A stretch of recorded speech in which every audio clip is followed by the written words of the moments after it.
G'day, how you going?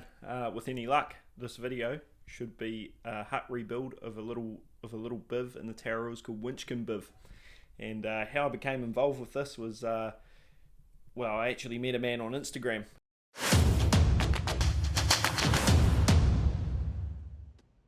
A long project, it's coming to the end of it there, hopefully. Got old main man, old gut shot Gush. Yeah. So over the period of New Zealand's first full lockdown, Paul got stuck in and he's built the main superstructure of the Winchcombe Biv hut. It looks really sharp, he's done an outstanding job, and it's at the stage now that we just get to fly it in.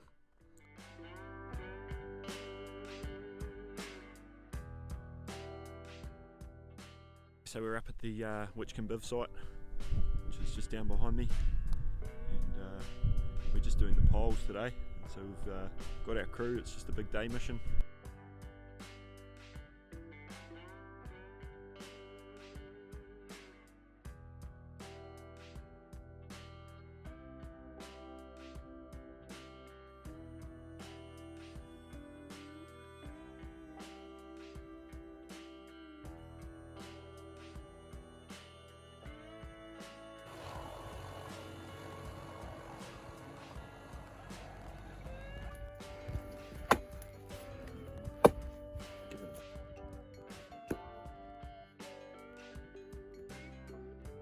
This is our first hole, John.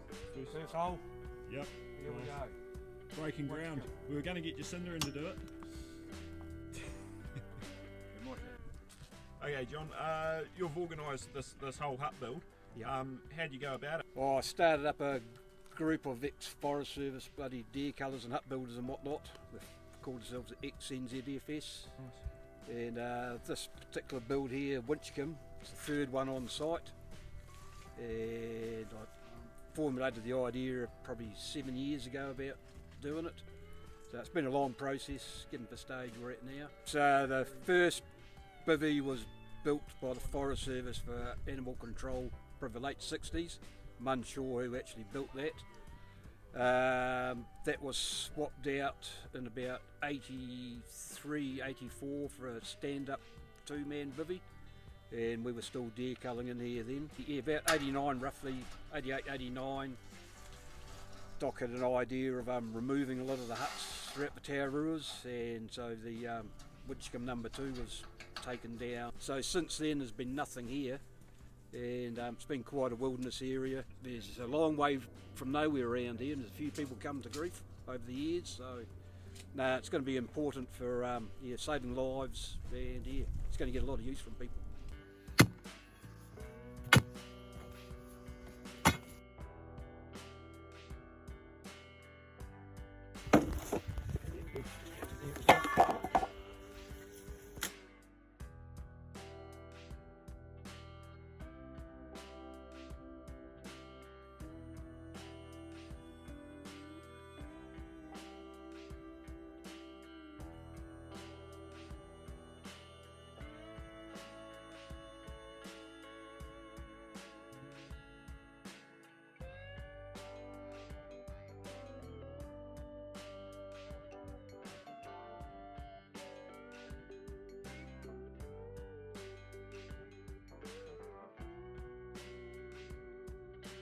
Almost knocked over our job, but we've got our poles in and just the deck. We're just putting the deck in place now. Everything's all sorted out, so when the helicopter turns back up, or hopefully the helicopter can turn back up, because it's a little bit foggy just at the minute. Hopefully they can get in, pick us up, and then that'll leave us in pretty good stead for when the actual hut needs to be flown in. Cheers.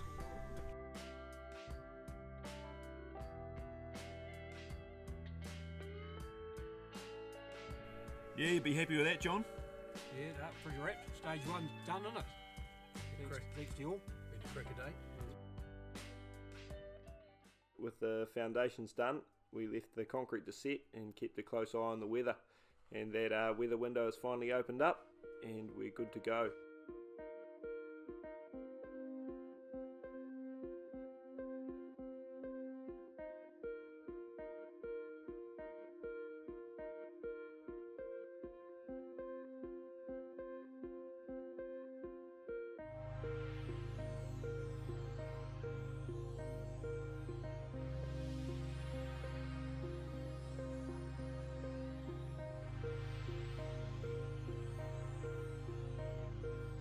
the last of us. I think there's 7 of us in today. A bit of a new crew to do the main event of getting the Biv in. We're in for a pretty good forecast the next day or two. So yeah, plenty of time, and we should be able to make a pretty good job of it.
Shit on. Awesome, boys. Yeah, that's great.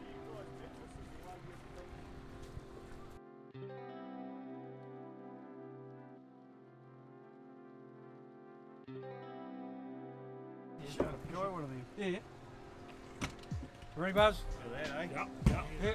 Cheers, Paul. Sandy, you having that last one? Yep. He's going to put that dirty sweet cup as on. night. Yeah. Nice work. The man that made it happen. First one. First one to step Cheers. in there. Yes. Hold him up there. Cheers, fellas. Oh, is that a good drop, is it? Is it worth showing off? Oh, yeah. Why Oh, not? You that after building Right. the whole thing? Yeah, no, it's all come down precise. Yeah, Yeah, it's all awesome. bang on, yeah. Yeah. Everything opens and shuts.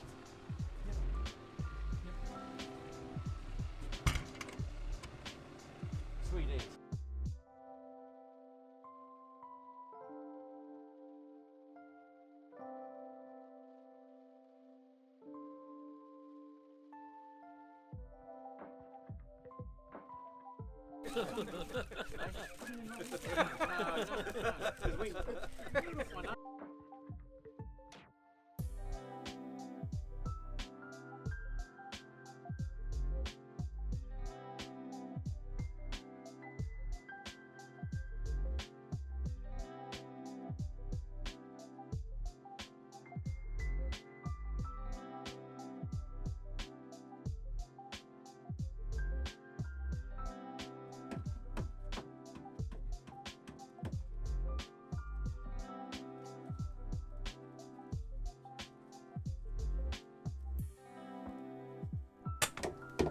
Get over here.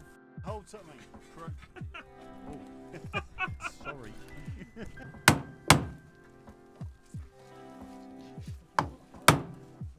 Hang on with a sec.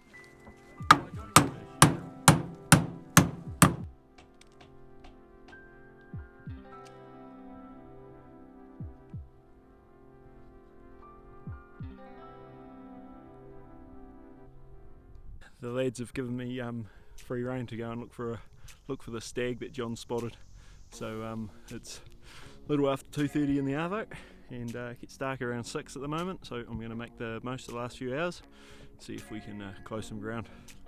Yeah, so John pointed out a stag that was miles away and said, oh, as you get towards it, you might bump into another one. I got 10 minutes away from the hut and spotted a stag looking down at me on the hill, and he was 250 metres away, so I had a quick pop shot. Pretty sure that I got him, and then I was searching around for his body just before and couldn't find anything, and I'd just given up and walked off, and I looked down below me, I could hear some movement in some flax bushes, and sure enough he was just walking up through them. So I just had another shot, hit him, he didn't go down, so I shot him in the head. And then we'll go check out the stag. Yeah, maybe, eh? Oh, you're getting him summer. Here's the big one antlered boy. Oh, see, there's a half decent shot here. There's nothing wrong with that. And then I'll put one in the back of his head somewhere. Oh, it's grown over, see? Yeah. He's a nice stag. Yeah. Good boy. Oh, bloody stoked with that, John. Thank Yeah. you. Leading me into your spot.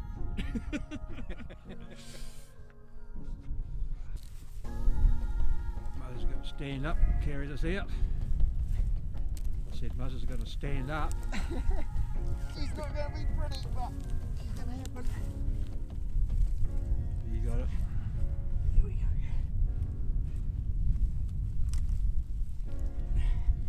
Hopefully I don't roll down the bloody hill.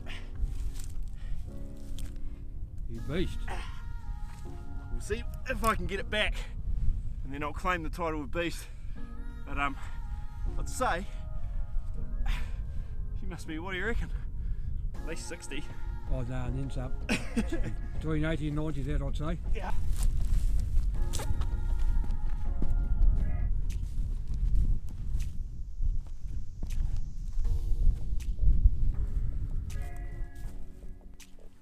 Don't worry about anything else, you just go.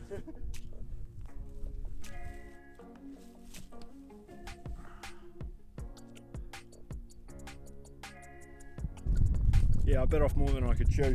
So, she was well too heavy and the hills are way too big, so before I hurt myself, I've given up. John's going to show us how to prep it for a proper backpack carry out. Take his back stakes out. Those will be our straps. Now we'll just turn them over.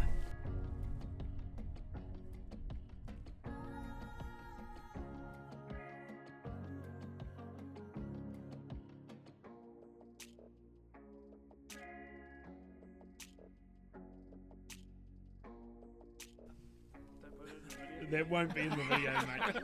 No.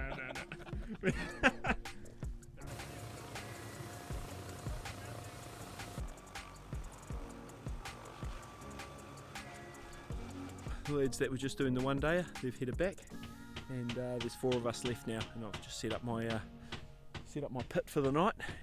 Got that stag this evening, which was real nice. That was icing on the cake, really. Come out and do an awesome job like this and then still get to shoot a stag. Real good buzz, and with a real good bunch of lads. So they're still working away, so I better get down there and go give a hand so I don't get a bad reputation.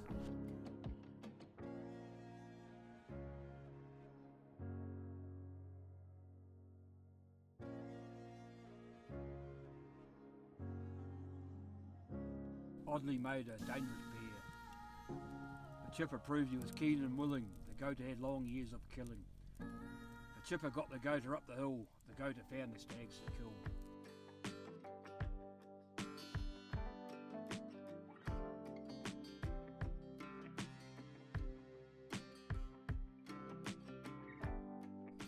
They said it couldn't be done to build a new bivvy. He'd been in town too long and he was just a civvy. He stood on a log and roared for his troops. We're heading for the bush, boys. Lace up your boots.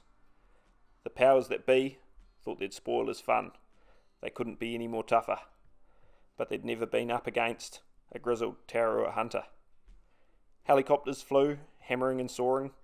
Dogs barked, even rifle shots were heard. By the end of the day, there it stood, Winchcombe the third. Righto, here we are at Winchcombe number 3. It's been a great job. So now you can all come now and enjoy the place.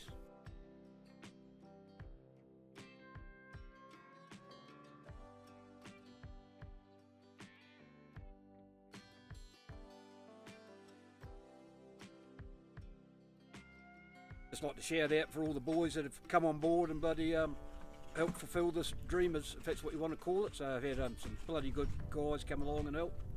So yeah, I couldn't have done it without all of them, plus the support of the Backcountry Trust and Doc as well, I suppose, and the local helicopter company. So they've been great as well. So no, it's not just a one-man job. There's been a lot of people get us to where we are today. Awesome. Oh, for awesome.